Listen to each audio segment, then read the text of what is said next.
Returning officer, election commission. మరి ఎక్కడుంది election commission? మా మీదనే అన్ని దాడు. మా వెహికల్స్ పెడితే మీ వెహికల్ పర్మిషన్ లేదంటారు. మరి మీరే మీ దగ్గర అబ్జర్వర్లు, మేము ఎక్కడ పోతే అక్కడ అబ్జర్వర్లు వస్తున్నారు. ప్రైవేట్ ప్లేస్లలో మీటింగ్ పెట్టుకుంటే అబ్జర్వర్లు వస్తున్నారు. మా పార్టీ ఆఫీస్లో మీటింగ్లు పెట్టుకుంటూ కూడా రికార్డ్ చేస్తున్నారు. అంటే పార్టీ ఆఫీసులలో ప్రైవసీ ఉండదు, ఎక్కడ మరి ప్రైవసీ ఉన్నది? ప్రధానికి పర్మిషన్ తీసుకోమని జూపల్లి కృష్ణారావు గారికి వర్తించవా ఇవన్నీ? మరి వారు అధికారాన్ని దుర్వినియోగం చేసి ఓపెన్గా డైరెక్ట్గా చెప్తున్నాడు, నేను పైసలు ఇచ్చినా మరి ఏం కాలే అని అంటున్నాడు. మరి రిప్రజెంటేషన్ ఆఫ్ పీపుల్స్ యాక్ట్ కానీ లేకపోతే ఐపీసీ 188 ఇవన్నీ వారికి వర్తించవా? Bribing the voters is it not a crime? మరి చెప్పాలి మరి ఎలక్షన్ కమిషన్ వాళ్ళే. సో ఆ విధంగా ఎక్సైజ్ శాఖ మంత్రి అలా మొత్తం కూడా నో హోల్డ్స్ బార్డ్, మొత్తం కూడా గేట్లు ఓపెన్ చేసిండు. మద్యం ఏరులై పాడుతున్నది. ఆ మద్యం తాగిన కాంగ్రెస్ నాయకులంతా కూడా బీఆర్ఎస్ కార్యకర్తలను దౌర్జన్యాలు చేస్తున్నారు. కొల్లాపూర్లో కోడేరు అయితేనేమి, భీమనగర్లో అయితేనేమి, చాలా చోట్ల కూడా పాన్ గల్లీ లాంటి ప్లేస్లో భయంగా బతుకుతూ ఉన్నారు మా బీఆర్ఎస్ నాయకులు. సో అదేవిధంగా ఇక నాగర్ కర్నూలు అయితే అరాచకం. ఆ తూడుగుర్తి అయితే అది మరి తూడుగుర్తి తెలంగాణలో ఉన్నదా లేకపోతే వేరే దేశంలో ఉన్నదా నాకైతే అర్థమైంది లేదు. ఏ చట్టం వర్తించదా తూడుగుర్తిలో? మేము కేసు పెడితే మాకు కంప్లైంట్ తీసుకోరు. మా ఎంపీపీ పోయి పోలీస్ స్టేషన్లో కూర్చుంటే నువ్వు ఎందుకు వచ్చినా మేము చూసుకుంటాము అంటున్నారు. ఏమనంటే నీవు 41 నేను నోటీస్ ఇస్తామంటారు, లేకపోతే భయభ్రాంతులకు గురి చేస్తాం. భయభ్రాంతులకు గురి చేసి వాళ్ళ పన్నాగం ఏంది? భయభ్రాంతులకు గురి చేస్తే వీళ్ళు ప్రచారానికి తిరగకపోతే మేము వన్ సైడ్ చేసుకోవచ్చు. ఇలా కాంగ్రెస్ పార్టీ మరి బీఆర్ఎస్ అభ్యర్థి అయిన నేను భారీ మెజారిటీతో గెలుస్తున్నామని చెప్పి కాంగ్రెస్ పార్టీ పెద్ద ఎత్తున బూతుల క్యాప్చర్కు గ్రాండ్ ప్లాన్ వేసింది.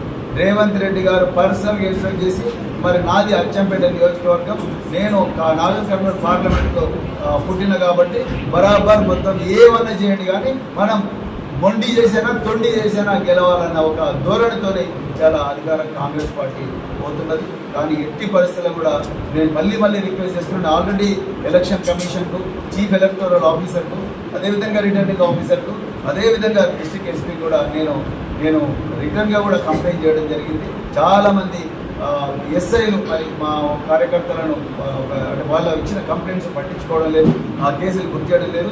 కొన్ని సమస్యాత్మకమైన గ్రామాలు, ముఖ్యంగా నాగర్ కర్నూలు అసెంబ్లీ నియోజకవర్గంలో ఆ గ్రామాల లిస్టు గురించి మరి కంప్లైంట్ చేయడం జరిగింది. ఇక క్యాంపెయిన్ విషయానికి వస్తే మరి చాలా చోట్ల కూడా కాంగ్రెస్కు జనాలు ఊర్లలోకి రానివ్వని పరిస్థితి. ఎక్కడ కూడా జనాలు కాంగ్రెస్ వాళ్ళతో పోవడానికి ఇష్టపడడం లేదు. జనాలు కాంగ్రెస్ కార్యకర్తలే ఇష్టపడడం లేదు. మీరు ఒకసారి చూడండి, పట్టపగలే మోసం చేసిన కాంగ్రెస్ నాయకులు చూడండి, వాళ్ళందరి జనాల దగ్గర అవి ఉన్నాయి. వాళ్ళు మమ్మల్ని అడుగుతున్నారు guarantee card, Mahalakshmi guarantee card 2500 వెనక డాక్టర్ పూజకుల రాజేష్ రెడ్డి గారు బొమ్మన్నారు, ఆయన సంతకం పెట్టించారు.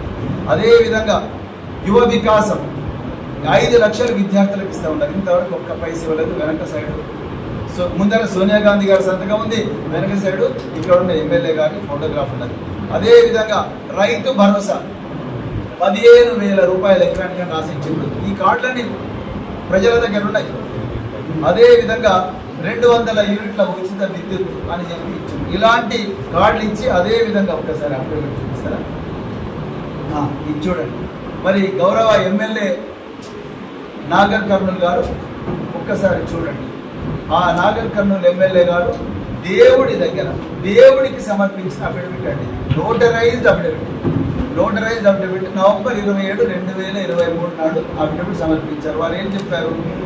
నా పేరు డాక్టర్ పూజకుల రాజేష్ రెడ్డి, సన్న పూజకుల దామోదర్ రెడ్డి, వయసు 51 సంవత్సరాలు.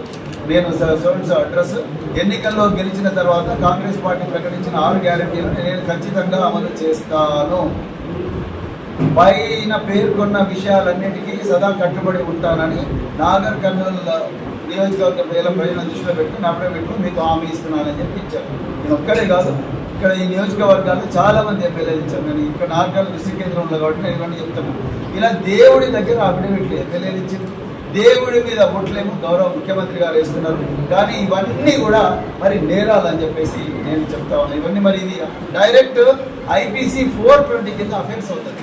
అమాయకమైన ప్రజలను మభ్యపెట్టి వాళ్ళకి కార్డులు ఇచ్చి, ఏటీఎం కార్డులాగా ఈ కార్డులు ఇచ్చి, ఈ కార్డుల ద్వారా ఈ కార్డు చూపించి ఓట్లు వేయించుకున్న కాంగ్రెస్ నాయకులు ఇలా మొహం చాటేస్తున్నారు.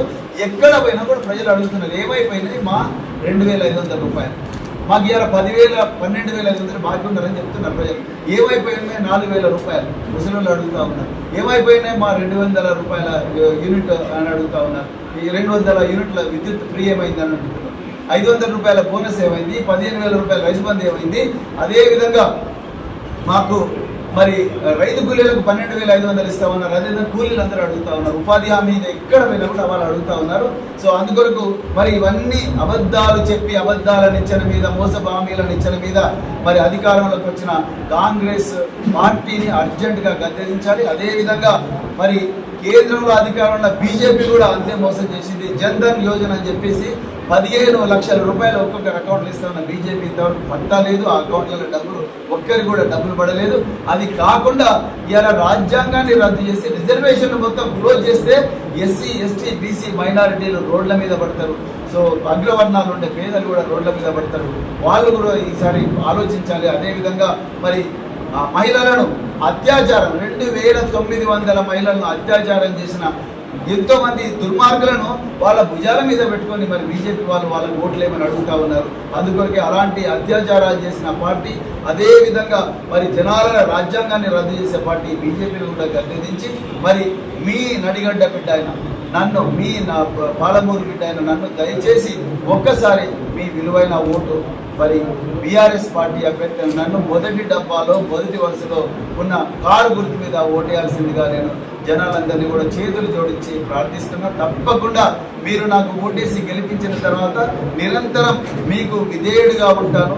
ఈ ప్రాంత ప్రజల సంక్షేమం కోసం రాత్రింబవళ్ళు కష్టపడతాను.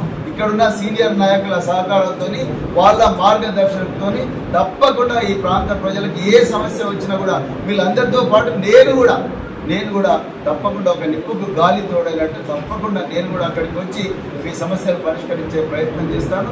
మన ప్రాంతాన్ని పట్టి పీడిస్తున్న ఎన్నో సమస్యలు, ఆ సమస్యల పరిష్కారం కోసం ఢిల్లీ వేదికగా నిరంతరం ప్రశ్నలనే ఆయుధాలతో నేను తప్పకుండా పోరాడతాను. అక్కడ మురిగిపోతున్న 1,000 కోట్ల రూపాయల బడ్జెట్ను తప్పకుండా నేను నాగర్ కర్నూలు ప్రాంతానికి, నాగర్ కర్నూలు నియోజకవర్గం, నాగర్ కర్నూలు జిల్లా, వనపర్తి జిల్లా, అదేవిధంగా గద్వాల జిల్లాలకు తప్పకుండా తీసుకొస్తానని చెప్తున్నా. ఇంకొక కుట్ర కాంగ్రెస్ చేస్తుంది. వనపర్తి గద్వాల జిల్లాలో రెండింటిని కూడా రద్దు చేయాలని చూస్తుంది. కానీ ఇలా మరి వనపర్తి అదేవిధంగా గద్వాల జిల్లా ప్రజలు మరి వాళ్ళు నిర్ణయించుకోవాలి. పోరాడి సాధించుకున్న ఈ జిల్లాలను మరి పోగొట్టుకోవాలన్నా, లేకపోతే ఈ జిల్లాలను ఇచ్చిన బీఆర్ఎస్ పార్టీని గెలిపించుకోవాలన్నా అనేది మరి వనపర్తి గద్వాల జిల్లా ప్రజలు కూడా గుర్తించాలని చెప్పేసి నేను ఈ సందర్భంగా కోరుకుంటున్నా. మరి ఈ 45 రోజుల క్యాంపెయిన్లో ఆకలైతే మాకు అన్నం పెట్టిన తల్లులకు, అదేవిధంగా మరి దాహం అయితే నీళ్ళిచ్చిన తల్లులకు, మరి ఇంత ఎండ ఉన్నా కూడా మా కోసం ఎర్రటి ఎండలో నడిచిన అన్నలకు, అక్కలకు, అమ్మలకు, తమ్ముళ్లకు, చెల్లెలకు వాళ్ళందరూ కూడా పాదాభివందనాలు తెలుపుతున్నా. ఎట్టి పరిస్థితుల్లో కూడా మీ గురించి నేను జీవితాంతం పోరాడతాను చెప్తూ మరి తప్పకుండా రాబోయే రోజుల్లో మీరు అంటే వచ్చే సోమవారం నాడు మీరందరూ కూడా కారు గుర్తుకు పార్టీలకు అతీతంగా వేయండి. దయచేసి పార్టీలు అన్ని దండాలు నా గురించి